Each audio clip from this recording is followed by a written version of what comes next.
এই 15-16 বছর শুধু দীর্ঘশ্বাস ফেলেছি। আপনি কখন কি করেছেন, কখন কি বলেছেন সেটা তো পুঁজি করলে আপনি পথ চলতে পারবেন না।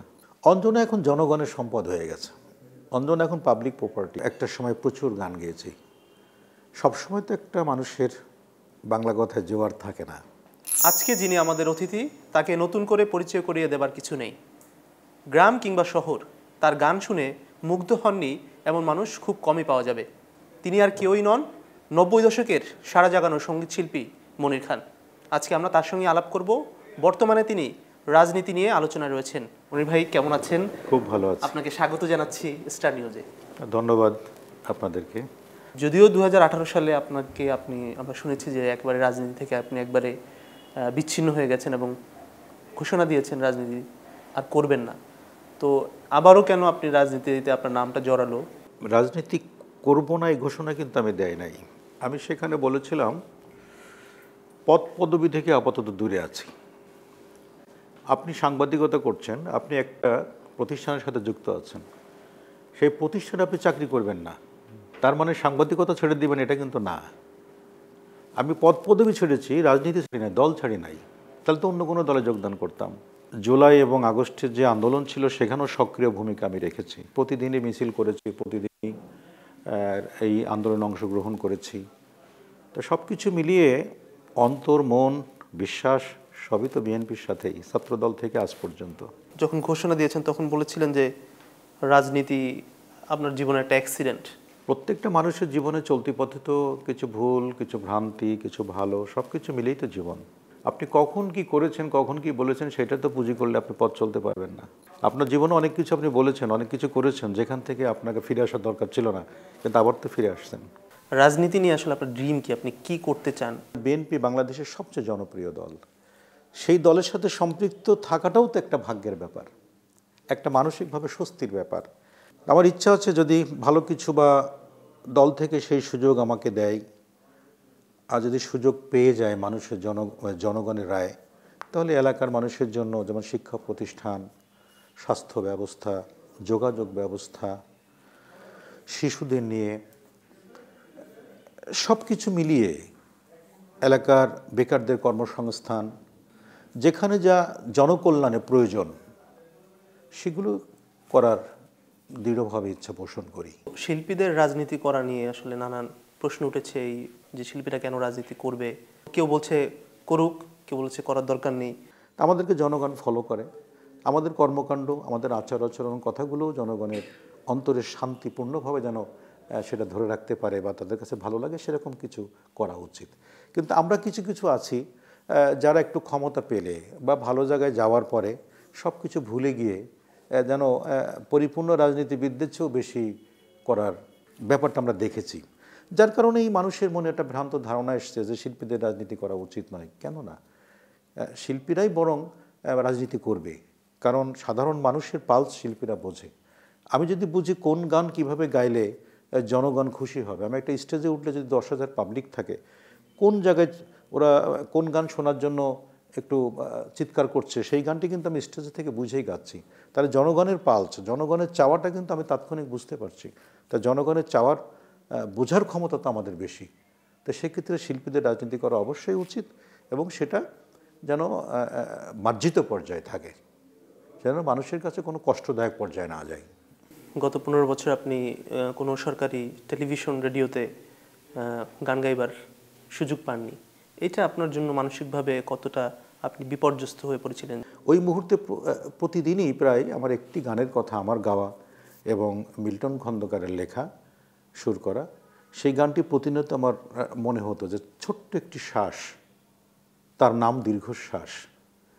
এই দীর্ঘশ্বাসের জন্মের বড় দীর্ঘ ইতিহাস, ছোট্ট একটি শ্বাস। এই 15-16 বছর শুধু দীর্ঘশ্বাস ফেলেছি। দেখার, বোঝার, বলার জায়গা ছিল না, নীরবে সহ্য করেছি। আমাদের গণতন্ত্রের মা, আপসের নেত্রী, দেশনেত্রী বেগম খালেদা জিয়ার আদর্শের প্রতি দুর্বল হয়ে সবসময় মাথা নিচু করে চলেছি। রাজনীতি করতে সে এমন একটা দলের সাথে আমরা আছি যে আমাদের প্রতিষ্ঠাতা রাষ্ট্রপতি শহীদ জিয়া রহমান তার আদর্শ, বেগম খালেদা জিয়ার আদর্শ, আমাদের ভারপ্রাপ্ত চেয়ারম্যান তারেক রহমানের আদর্শ, সব কিছু মিলিয়ে আমরা যারা এই বিএনপির সাথে সংযুক্ত, তাদের মধ্যে কিন্তু মার্জিত একটা নমনীয়, একটা মায়ার বা ভালোবাসার যে রাজনীতি, সেটা কিন্তু আমরা শিখেছি। উগ্র কোনো কিছু আমরা শিখি নাই। উদাহরণ যদি আপনি এক্সাম্পল যদি দেন, যে আপনার আসলে দেশের বাইরে স্টেজ শো থাকে, প্রচুর অফার থাকে, আপনি আরও অন্যান্য ক্যারিয়ারের অনেক কাজকর্ম থাকে, সেখানে তো অবশ্যই বাধার সম্মুখীন হয়েছেন। আমি হয়েছি, এমনও গেছে যে আমরা গাড়ি নিয়ে, আমার যন্ত্রশিল্পী নিয়ে সমস্ত প্রস্তুতির অনুষ্ঠানে যাচ্ছি, মাঝপথে গিয়ে শুনেছি যে এখানে অনুষ্ঠান করতে দিবে না, কারণ মনির খান বিএনপি করে, এখানে অনুষ্ঠানটা হবে না। সেখানে পুলিশের পক্ষ থেকে আমাদেরকে জানিয়ে দেওয়া হয়েছে যে আপনি এসেন না। এরকম অনেক অনুষ্ঠানে আমরা যেতে পারি না, তাতে আমাদের শ্রোতাদের হৃদয়ে রক্তক্ষরণ হয়েছে। যাক, অনেক কষ্ট সময় পার করেছি, কিন্তু তারপরেও তো আমরা জানি বা মুরব্বীরা বলে যে অমাবস্যার যত অন্ধকারই হোক, সকাল কিন্তু হবেই। এই 16 বছরের অপশাসনের বা দুঃশাসনের অবসান কিন্তু হয়েছে। তা কোনো কিছুই চিরস্থায়ী নয়। ধৈর্য সহকারে যদি আমরা বুকের ভিতরে সাহস রেখে এবং সততার সাথে, নিষ্ঠার সাথে চলতে পারি, আজকে যেমন দিনটি আমরা ভোগ করছি, এরকম প্রতিদিনই, প্রতিনিয়তই এই অন্ধকার কেটে আলোতে আমরা আসতে বাধ্য। প্রথম যে অ্যালবাম, সেই অ্যালবামই অঞ্জনা যে শিরোনামের গানটি, সেটি তুমুল মানুষের মাঝে সাড়া ফেলে। সে সময় কি হয়েছিল এবং সেই সময় আপনার সাথে কীরকম কি ঘটেছে, মনির খান মানুষের কাছে কিভাবে পৌঁছে গেছে, তখন আপনার ফিলিংসগুলো কি ছিল? অ্যালবাম করার যখন ইচ্ছা পোষণ করলাম, তখন তো বাবা শিক্ষক মানুষ, অনেক টাকার দরকার। এত টাকা দেওয়ার মতো ক্ষমতা ছিল না বাবার। আমরা 4 ভাই 1 বোন। তারপরও বাবা কষ্ট করে আমাকে 40,000 টাকা পাঠিয়েছিলেন। বিভিন্ন জায়গায় ঘুরতে ঘুরতে যখন শেষ পর্যন্ত মিল্টন খন্দকারের দেখা পেলাম, আমি সমস্ত গল্প খুলে বললাম। উনি গান শুনলেন। গান শুনে উনি প্রথম দিনই বললেন, তোমার গান আমি করব, কন্ডিশন 2টা। প্রথমত হলো বাবার দেওয়া 40,000 টাকা তুমি ফেরত দিয়ে আসবা, এবং তোমার যে আঞ্চলিকতা আছে এগুলো কাটিয়ে ওঠার জন্য অনেক সময় আমাকে দিতে হবে। আমি দুটোতেই রাজি হয়ে গেলাম এবং চিন্তায়ও পড়লাম যে এই টাকাটি ফেরত দিলে হয়তো বা আমার ক্যাসেট আর হবে না। যখন বাবার কাছে টাকাটি ফেরত দিতে গেলাম, তখন বাবাও হতাশ, যে তখন আর মনে হয় ক্যাসেট সম্ভব হবে না। তো কীভাবে কী করবা? বাবা বললেন, আমরা যে না, উনি যেভাবে বলেছেন আমাকে, আমার বিশ্বাস উনি ক্যাসেটটি করবেন। তো যাই হোক, সেই টাকা ফেরত দিয়ে আসার পরে কাজ শুরু হলো। মিল্টন ভাই যত্ন করে, খুব আদরের সাথে আমাকে নিয়ে বসে বসে গান করতেন। সেই তোমার কোনো দোষ নেই শিরোনামের অ্যালবামের 12টি গান প্রতিদিনই মিল্টন ভাইয়ের কাছে পরীক্ষা দিতাম। উনি কোথায় কী সমস্যা আছে সেগুলো চিহ্নিত করে প্রতিদিন আমাকে পরীক্ষা নিতেন। এইভাবে প্রায় 4টি বছর কেটে গেছে। 5 বছরের মাথায় এসে 1996 সালে 26শে নভেম্বর তোমার কোনো দোষ নেই অ্যালবামটি বিউটি কর্নারের মাধ্যমে বাজারজাত হয়। আল্লাহর হুকুম, মানুষের দোয়া, আমার ওস্তাদদের দোয়া, বাবা মার দোয়া, অ্যালবামটি ভীষণ জনপ্রিয়তা লাভ করে। সেখানে একটি অঞ্জনা গান ছিল। অঞ্জনা, হয়তো এ গান তুমি শুনছ না, নাকি শুনছ, নাকি নিভৃতে নির্জনে তোমার বুকের কোনো অন্য কারো ঘর বুনছ। সেই গানটি ব্যাপক জনপ্রিয়তা লাভ করে। তো তারপরে আমরা সেই অ্যালবাম সফলতার পরে তখন আবার আমরা দ্বিতীয় অ্যালবামের চিন্তা করলাম, সুখে থাকা হলো না আমার। এইভাবে আজ পর্যন্ত চলছে। অঞ্জনা, এই ক্যারেক্টারটি আসলে বা এই নামটি নিয়ে মানুষের আগ্রহ, অঞ্জনা আসলে কে? অঞ্জনা এখন জনগণের সম্পদ হয়ে গেছে। অঞ্জনা এখন পাবলিক প্রপার্টি। এখন আমার কাছে আর এটি নাই। এখন অঞ্জনা গান সোলো অ্যালবামে না থাকলেই যেন আমি ব্যর্থ, আমি গান গাইতে পারি না, আমার যেন গান হচ্ছে না, এরকম একটা ধারণা মানুষের মধ্যে, যার কারণে অঞ্জনা গান রাখতে হয়। প্রতি বছরের জানুয়ারি মাসের 1 তারিখে আমরা অঞ্জনা গান একটা মার্কেটে দেওয়ার চেষ্টা করি, এবং সেটা সাধারণ মানুষের 1 বছরের অপেক্ষা থাকে। তো এইভাবে চলছে। মানুষ যে যেভাবে নিচ্ছে, কেউ তার নিজের করে নেয়, কেউ আমার ভেবে ভালোবাসা থেকে একদম ভক্ত হিসেবে গ্রহণ করে। হ্যাঁ, তো আমার মনে হয় যে অঞ্জনা গানটি প্রত্যেকটা মানুষের জীবনের ঘটে যাওয়া ঘটনার কথা বলে, তো যার কারণে এটি এত জনপ্রিয়তা লাভ করেছে। আপনার প্রায় গানই আসলে জীবনমুখী, বিরহ, প্রেম, আক্ষেপ, অভিমান। এটার পেছনে কি বিশেষ কোনো কারণ আছে কিনা? কোনো কারণ নাই। আমি একটা জিনিস বুঝতে পেরেছি, আমি গ্রামের সন্তান, তো আমি গ্রামে থেকে বুঝেছি যে মানুষ বিলাসিতা বলেন, সুখ বলেন, এটা কিন্তু খুব ক্ষণস্থায়ী। মানুষের জীবনে ঘটে যাওয়া ঘটনা, মানুষের জীবনে দৈনন্দিন চাহিদা, মানুষের জীবনে দুঃখ কষ্টটাই বহন করে। আর সুখ যখন অফুরন্ত থাকে তখন অনেক মানুষ আপনার পাশে থাকবে, আর যখন দুঃখ নেমে আসবে তখন আসল বন্ধু বোঝা যায় কে আপনার বন্ধু কে আপনার শত্রু। তা দুঃখের সময় ভালো বন্ধু বা দুঃখের সময় মানুষ পাওয়া খুব মুশকিল। এই দুঃখী মানুষদের ব্যথা বেদনা বোঝার মতো মানুষের সংখ্যাও কম। তখন আমার মাথার মধ্যে কাজ করলো যে সুখ ভাগাভাগি করতে সবাই আসে, দুঃখের কথা শুনতে কেউ আসে না। তো এই জায়গাটাতেই আমার ধরতে হবে।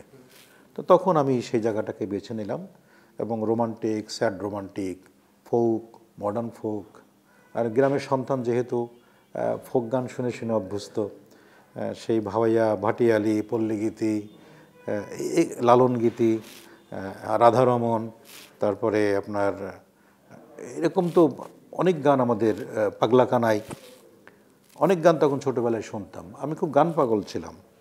সেইভাবেই এখানে যখন এই ধরনের চিন্তা মাথায় নিয়ে কাজ করলাম, দেখলাম যে চিন্তাটা সফল হলো। তখন ওখান থেকে আমি আর বের হই না, যে যদি একটা জায়গা তৈরি হয়েছে সেই জায়গা থেকে আমি আর নিজেকে ভাঙি নাই, যে একটা ট্রেন চলুক। আপনার এই কথার প্রসঙ্গে আমরা একটু জানতে চাই যে মনির খানের ফ্যান পুরো বাংলাদেশ, কিন্তু মনির খান আসলে কোন কোন সঙ্গীত শিল্পীর ফ্যান? আমি মূলত আমার পার্শ্ববর্তী রাষ্ট্র ভারতের প্রয়াত কিশোর কুমার, আমি তার খুব ভক্ত এখন পর্যন্ত। আমার এমনও পাগলামি ছিল, কিশোর কুমারের একটি গান আমি চোখ বুজে বুজে শুনে শুনে গাওয়ার চেষ্টা করতাম, রেকর্ড করতাম। তা আমি নিজেই শুনতাম যে কোথায় কি সমস্যা হচ্ছে, কোথায় কী হচ্ছে, এগুলো আমি খুব ভুল ধরে নিজেকে শুধরিয়ে নেওয়ার চেষ্টা করতাম। তো সেটা তো আছেই। আর আমি সর্ব প্রকারের শিল্পীদের গানই শুনি। এখন আসলে আপনার কিভাবে সময় যাচ্ছে? একটা সময় প্রচুর গান গেয়েছি। সবসময় তো একটা মানুষের বাংলা কথায় জোয়ার থাকে না। যেমন আমাদের আগে ছিল সৈয়দ আব্দুল হাদী সাহেব, এন্ড্র কিশোর দা, কুমার বিশ্বজিৎ দা, রুনা আপা, সাবিনা আপা, কনক আপা। তারপরে কিন্তু আস্তে আস্তে জেনারেশন চেঞ্জ হয়েছে, তারপরে আমরা আসলাম। আমাদের পরেও তো একটা বেজ আসবে। আমার কণ্ঠের বা আমার মতো একটা গান প্রয়োজন, তখন কিন্তু ঠিকই আমাকে ডাকছে। সেই গানগুলি করছি, হয়তো সেটা খুব বেশি পরিমাণে নয়, হয়তো মাসে একটা, 2 মাসে একটা, কখনো 3 মাসে একটা, এভাবে চলছে মোটামুটি। জীবনের এই পর্যায়ে এসে আপনি আসলে কি করতে চান? আপনার স্বপ্ন কি? এই দেশে জন্মগ্রহণ করে যা পেয়েছি তা তো এই ঋণ শোধ করার মতো নয়, শোধ করতেও চাই না আমি। দেশের মানুষ ভালো থাকুক, দেশটা ভালোভাবে চলুক, বাংলাদেশের মানুষ বাংলাদেশকে বেশি বেশি ভালোবাসুক, বাংলাদেশের গান ভালোবাসুক। যেহেতু আমি সাংস্কৃতিক অঙ্গনে একজন মানুষ, আমি বিশ্বাস করি একটা দেশের মেরুদণ্ড বা একটা দেশের অস্তিত্ব বজায় থাকে যাতে সুস্থ সংস্কৃতি অটুট থাকে। দীর্ঘ বছর আমরা অপসংস্কৃতিতে বিরাজমান ছিলাম। সে অপসংস্কৃতির হাত থেকে মুক্ত হয়ে যদি আমরা সুস্থ সংস্কৃতি চর্চায় ফিরে আসতে পারি, তাহলে এই দেশের ভাবমূর্তি এবং এই দেশের মানমর্যাদা বৃদ্ধি পাবে সারা বিশ্বের কাছে। আমরা সেই দিনটির অপেক্ষায় থাকি। আল্লাহ পাক যেন আমাদের সবাইকে সুস্থ সুন্দরভাবে আগামী সুন্দর দেশ গড়ার তৌফিক দান করেন। আপনাকে অসংখ্য ধন্যবাদ। আপনি অনেক ব্যস্ততার মাঝেও আপনার একটা গানের রেকর্ডিং রয়েছে একটু পরেই, স্টার নিউজের সঙ্গে অনেক কথাই আপনি বলেছেন দর্শকদের উদ্দেশ্যে। ধন্যবাদ আপনাদেরকেও, কারণ কণ্ঠ আর কলম, কলম যোদ্ধা এবং সুর যোদ্ধা, এই দুটির সমন্বয় কিন্তু আজকে মনির খান। আমি যা করেছি, যা গেয়েছি, আপনাদের হাত দিয়ে লিখেছেন সেটা, যে মনির খানের ওই গান ভালো লেগেছে, মনির খান এই কাজ করছে, তার মাধ্যমে সারা বাংলাদেশের মানুষ, সারা পৃথিবীর মানুষ জেনেছে। আপনাদের অবদান আমার জীবনের সঙ্গী হয়ে আছে। আমি বাংলাদেশের সমস্ত সংবাদকর্মীদের কাছে ঋণী, তাদের প্রতি অফুরন্ত ভালোবাসা জানাচ্ছি। সবাই যেন মিলেমিশে এই সংস্কৃতিকে সমৃদ্ধ রাখতে পারি। আমরা শেষটা আপনার গানের মাধ্যমে। বাবা তোমার ছেলে আজ বড় হয়েছে, চারিদিকে কত সুনাম, তোমার কারণে বাবা, তোমার কারণে, তুমি কিনে দিয়েছিলে হারমোনিয়াম, তুমি কিনে দিয়েছিলে হারমোনিয়াম।